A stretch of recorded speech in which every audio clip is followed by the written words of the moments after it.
My manga collecting journey started around the end of 2004, simmered off around 2011, and in 2016, my passion for manga was once again reignited thanks to creators such as Inio Asano, Hiroya Oku, Yuki Tabata, and Taiyo Matsumoto. Since then, I've amassed a fairly modest, albeit selective collection. So what I thought I'd do today was take you guys through what I've got. So first up is Hunter x Hunter by Yoshihiro Togashi. I have volumes 1 through 8. I'm not going to spend a whole lot of time talking about this one because I have a entirely separate series about Hunter x Hunter coming out. And did you guys know that you're not supposed to pronounce the X in Hunter x Hunter? Because I didn't know that at first, and I got the ever-loving shit ripped out of me for using it. So it's Hunter x Hunter, not Hunter x Hunter, even though that sounds leagues cooler. So Black Clover is actually one of those manga I credit with getting me back into collecting manga to begin with.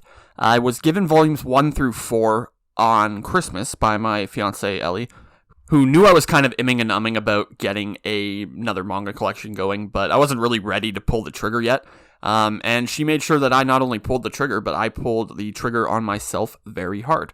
I know a lot of people kind of have negative things to say about Black Clover, but I think Black Clover is probably the closest thing to an old school battle shonen that Shonen Jump has run since maybe Naruto and Bleach have ended. And for that reason, I kind of hold a very special place in my heart for Black Clover, because reading Black Clover now as someone who is pushing 30 makes me feel the same way as when I was a kid reading Naruto and Bleach and things like that. So next up we have the first two 3-in-1s of Bleach by Tite Kubo, or Tite Kubo, however you want to pronounce it. I honestly have no plans to collect a whole lot of Bleach. I really like the original art style Bleach had before it kind of became, I guess, crisp and modern, you would say. I felt that his old art style in the earlier volumes of Bleach, and as well as in other series, like he had Zombie Powder, I think, before he did Bleach, and that style was perfect for Kubo. So next up is the first 3 volumes of The Promised Neverland, and I want to collect more of this, but honestly, like, most of this top shelf is all shonen to begin with, and thanks to the godsend that is Viz's Shonen Jump app, I'm pretty much caught up on, like, Black Clover, Promised Neverland, pretty much most things that are running right now. I just take a couple hours on a Sunday and just read through everything. Like, it's just well fun.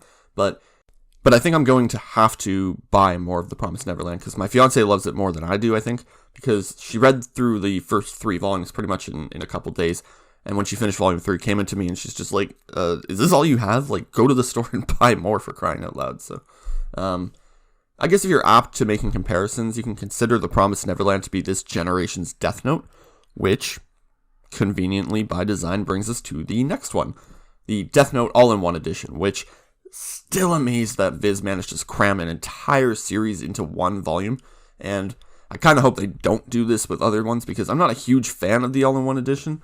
The writing is really small, the paper quality it's good, but it's weird. I don't know, it's a weird format, like, to have an entire series in one big brick. Like, it's great for shelf space, but I think if given the option, I probably would have just collected the entire, like, either the omnibuses that they have going right now or the single volumes. So next up we have the volumes 1 through 7 of Pokemon Adventures, which contain the entirety of the Kanto arc, and the first volume of the Johto Gold and Silver arc. This is an absolute blast to read, because if you're like me and you kind of enjoy nostalgia, this is an immediate connection with the nostalgia that you get from playing like Red and Blue or Gold and Silver. It is just fun, it is just a fresh take on Pokemon as a whole, and I would recommend it to anyone, even if you're not that huge of a Pokemon fan. Just read it from a manga standpoint, it's just fantastic. So next up I have volume 1 of Tony Valent's Radiant in French. I purchased this well before Radiant kind of became cool and blew up, specifically to relearn French, just to kind of give me a more cool creative incentive to learning it. I also have volumes 2 and 3. I have no idea where they are. I've turned my house upside down looking for them. They're either just completely lost, or they just got lost in the move when I moved over to the UK, so kind of gutted if that's the case, but, you know, life moves on. Radiant is one of those turn your brain off series. It definitely mashes up French culture, French storytelling, and comics, as well as manga in this just kind of perfectly eclectic way. It's being released in English by Viz, so I would definitely urge you to check it out. Try and avoid the anime. The pacing is kind of weird, and they change a bunch of stuff for, like, absolutely no reason. Like, it adds nothing to the storytelling or anything. So next up is the first Japanese volume of Tatsuki Fujimoto's Chainsaw Man, and I have what I now consider my prized manga possession, all thanks to Highland Manga. She recently went on a trip to Japan, and she got a couple of us little gifts, and I had no idea what to expect, but I had a package come through the mail that said Zach, and then in brackets, Uchuu shelf, and I thought, wonder what this could be. And I may have gotten so excited when I opened it that I woke my fiance up. So, again, Highland Manga, thank you for this. This is just I'm still at a loss for words with how fantastic this is. As you may have guessed, next up is Taiyo Matsumoto's Ping Pong. I bought the French omnibuses, both of them, 1 and 2, because I am so tired of waiting for an English publisher to release Taiyo Matsumoto's Ping Pong. It is arguably his most popular series. The anime was one of the most well-received anime of its year. And most, if not all, of his other manga have been released in English, so why this hasn't is just beyond me. In any case, I now own it in French. I can read it whenever I want with the help of Google Translate, of course. And yeah, so if it ever gets released in English, I'll definitely get it. I hope it's in omnibuses, and I hope it's hardcover, because this quality is going to be very hard to beat. I think Satoshi Kon is a man who needs absolutely no introduction. Suffice to say, if you don't know who he is, he created a bunch of beloved anime movies such as Paprika, Perfect Blue, Tokyo Godfathers. He's also created some anime series such as Paranoia Agent, and a lot of people don't know this. He was also the director, writer, and animator on a couple of episodes of the 1993 JoJo's Bizarre Adventure OVAs. I won't spend a whole lot of time on these two manga because I do have separate videos actually for Tropic of the Sea and Opus in the works. But it goes without saying that regardless of the medium in which Satoshi Kon creates, he is an absolute genius, and he kills it every time. So if you haven't read any of Satoshi Kon's manga, or you haven't watched any of his movies, definitely stop this video and go make it a point of doing that right now. Next up is my little Inio Asano shrine, I guess you could call it. From left to right, we've got Goodnight Punpun, volumes 1 through 7, which is absolutely soul-crushing. Next, we have Solanin and the epilogue, both of which are soul-crushing. I didn't like the epilogue, actually, but that's a story for another day. I also came very, very close to meeting Inio Asano, because I picked up the epilogue at the Toronto Comic Arts Festival the year that he specifically went to it to try and meet him, knowing that I probably wouldn't because the line for it would be super stupidly long. And I don't want to sound like I'm completely bashing the Toronto Comic Arts Festival, but they absolutely dropped the ball with him. I think they grossly underestimated how popular Inio Asano was, because they cut the line off at a really stupid point where only like 20, 30 people had actually met him. And then they started telling people, oh, come back later. And then after we had left, apparently they started handing out tickets because some people got all pissy and huffy about it. So we didn't get a ticket. So we went down, me and my brother went down to meet him for the second meeting, and a woman come over to us and she said, do you have your ticket? And we're like, well, what ticket? Like, we didn't know any tickets. And she said, oh, sorry, it was first come, first serve. You're not going to be able to meet Inio Asano. Next up, I've got What a Wonderful World. I haven't read this one yet. I can only assume it's soul-crushing, though. Dead Demons, Destruction. I will link my first YouTube video that I ever made in the description below, because it is all about Dead Demons. It's about why you should read Dead Demons. And honestly, once this finishes, I wouldn't be surprised if everyone regards this as his magnum opus. Hell of a lot more than Solanin or Goodnight Punpun. Next, I have A Girl on the Shore, which, another soul-crushing one. And lastly, Nijigahara Holograph, which I am reading right now, which I'm going to have to reread again because I am 3/4 of the way through and I'm still not entirely certain what is going on. Next up, I have the first 2 omnibuses of Gantz by Hiroya Oku, which are being released through Dark Horse. Absolutely love this series. And honestly, I'm on a huge Hiroya Oku kick right now. Like, I read the entirety of Inuyashiki as well as watched the anime, and I also just marathoned the Gantz anime as well, which, side note, doesn't really hold up all that well. But yeah, I can't wait to read more Gantz and just see where the story takes us past the anime. Next, I have the first 4 volumes of Mobile Suit Gundam The Origin. Haha, no, I don't. I have the entirety of Mobile Suit Gundam The Origin. I can't put it all on one shelf because the actual shelf itself started to bend, and I put them all on one, and all I heard was like the wood kind of cracking, so I was like, oh, okay. Had to split them up, which is a shame because all these spines together look phenomenal. I've only read the first 2 of Mobile Suit Gundam The Origin. I'm very familiar with the entire origin story of Mobile Suit Gundam, including like the whole Universal Century, the start of the war, and everything, so reliving it through manga is going to be fantastic. Next up, I've got Masahiko Matsumoto's Cigarette Girl, which I'm not going to spend a whole lot of time talking about this one, specifically because I have a video about Cigarette Girl coming out. as well as other Gekika manga, which if you don't know what Gekika manga is, just stay tuned because I've got a whole video about it coming out. It looks really weird. Like, if you look at this, it looks kind of like old style kids cartoons. And there is a reason for that, and I will get into that in the video. In any case, let's move on. Next, I've got the Flowers of Evil Complete by Shuzo Oshimi, volumes 1 and 2. I still got to get the other ones. I think there's 4 or 5 of them out, and I got to order them because I absolutely love this series. I even like the anime. I know a lot of people didn't like the Flowers of Evil anime because it had that weird rotoscoped style to it, but I think it worked perfectly. I will have to order this online, though, because I bought volumes 1 and 2 in the store, and you can't see it in this little clip, but basically, volume 2 is a bunch of the girls from the series in their, like, school-mandated swimming outfits, I guess you could call, and in some sense, it is a little bit sexualized. And the looks I got from the cashier will haunt me until the day I die. In any case, it is a fantastic series, and you should read it. Next, I've got 20th Century Boys, the new omnibuses that are coming out by Naoki Urasawa. I've got 1 through 4. And this is one that I'm not going to spend a whole lot of time talking about, again, because I've got a video specifically dedicated to 20th Century Boys coming out in the near future. I just wish I hadn't slept on it for so long, because holy shit, it is so good. Like, I'm just baffled by how good. I know Naoki Urasawa is just a master at what he does, but 20th Century Boys is just on another level.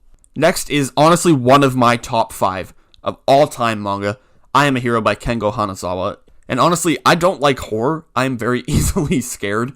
And also, I'm not a big zombie guy, but I absolutely love I Am a Hero, and it's actually kind of enticing me to check out some other zombie media, such as I Hear High School of the Dead is good. No, I'm kidding, obviously not. But I've got most of this. I've got up to Omnibus 8, and I believe there are 11 in total. I've got to buy the other 3. I already know how the series ends because, dun dun dun, I read it in Scanlations quite a while ago.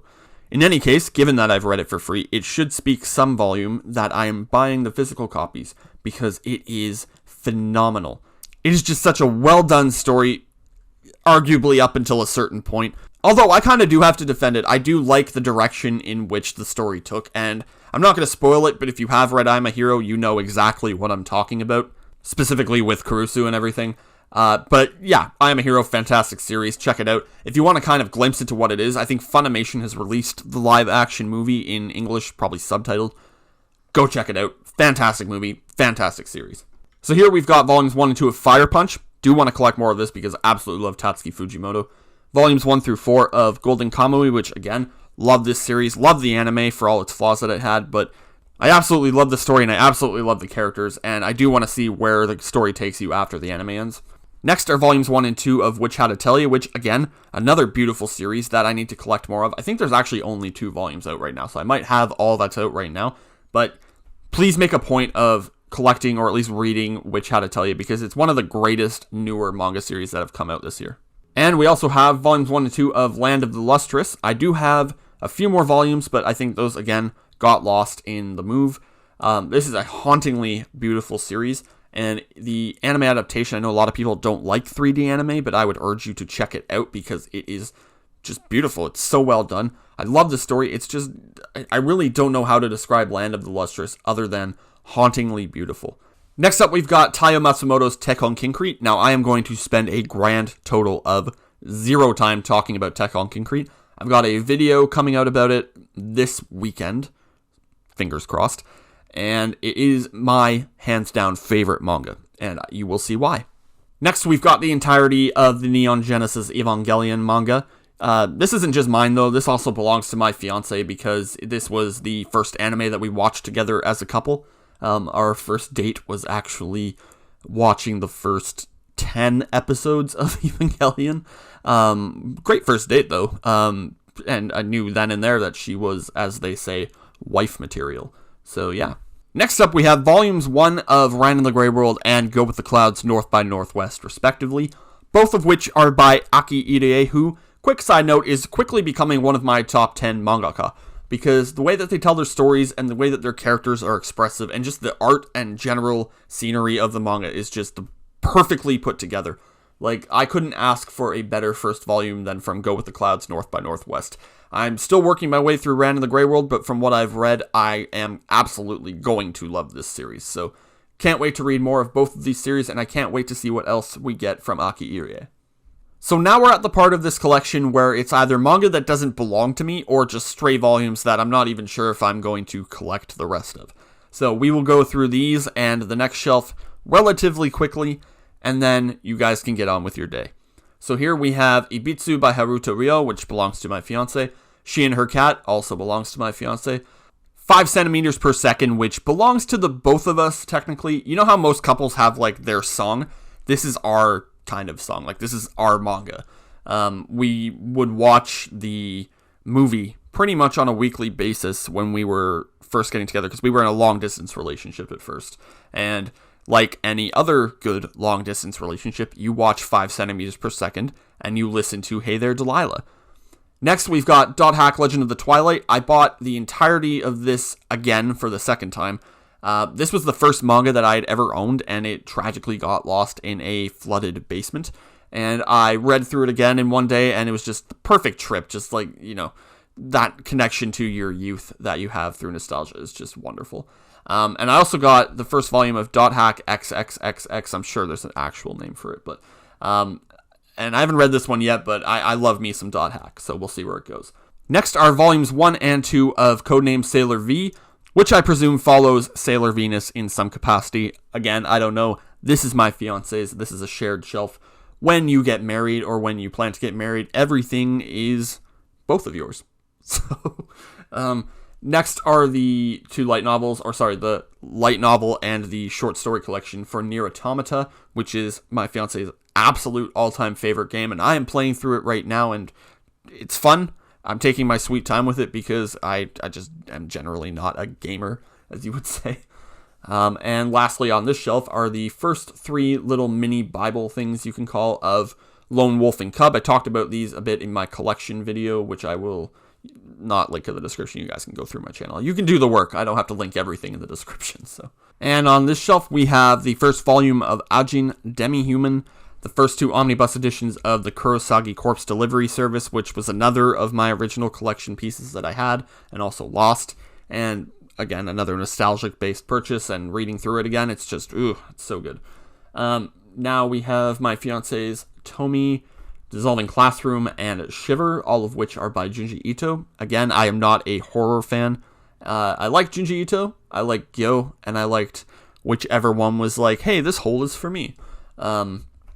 But yeah, not a horror fan, so those are not mine. So here we have the first volume of iShield 21, the first volume of Sunny, which I plan to collect the rest of because I absolutely love me some Taiyo Matsumoto.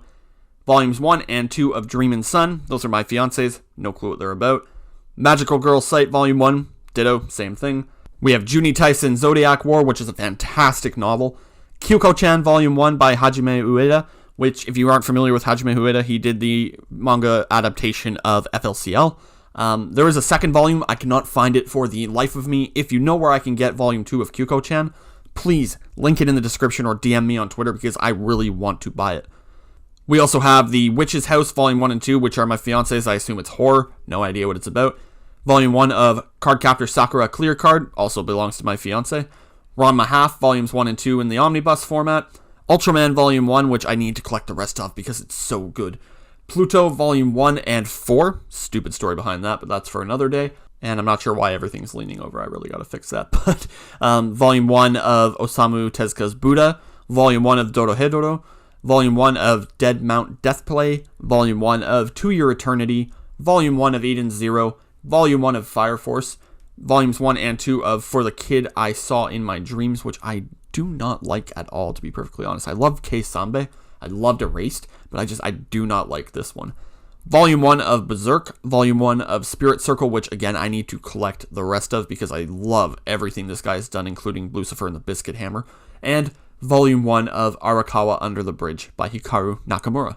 And on the bottom level of my bookshelf and the final parts of my collection, Volume 1 of Akira, which I'm probably going to get rid of because I have plans to buy the box set. Volume 1 of the deluxe edition of Battle Angel Alita, which I pretty much picked up the second I finished seeing the movie, and I need to read more of it because it is so good. Volume 1 and 2 of Monster. I know this is sacrilege. I think I liked the anime better. I'm not saying that it's a bad manga. I just liked it a little less than the anime. Volume 1, 2, and 3, the Viz Big Editions, the 3-in-1s of Dragon Ball Z. I wasn't allowed to watch Dragon Ball Z as a kid, so I've been trying to get into it as an adult, and I gotta be honest, it's pretty much not for me. So I'm not sure whether or not I'm going to collect any more. Maybe it just gets better later on. We'll have to see. And then I showed this off in our vlog. We got a Evangelion art book and a Full Metal Alchemist art book. So there you have it, folks. That is my manga collection, top to bottom, one shelf. Could be a bit bigger, but sure, I'll solve that problem in no time. Don't forget to support legal manga by going to www.wherecanireadmanga.com, going to your local library and checking out what they've got, or going to your local book and comic store, or any online retailer such as Amazon. And until next time, folks, happy reading.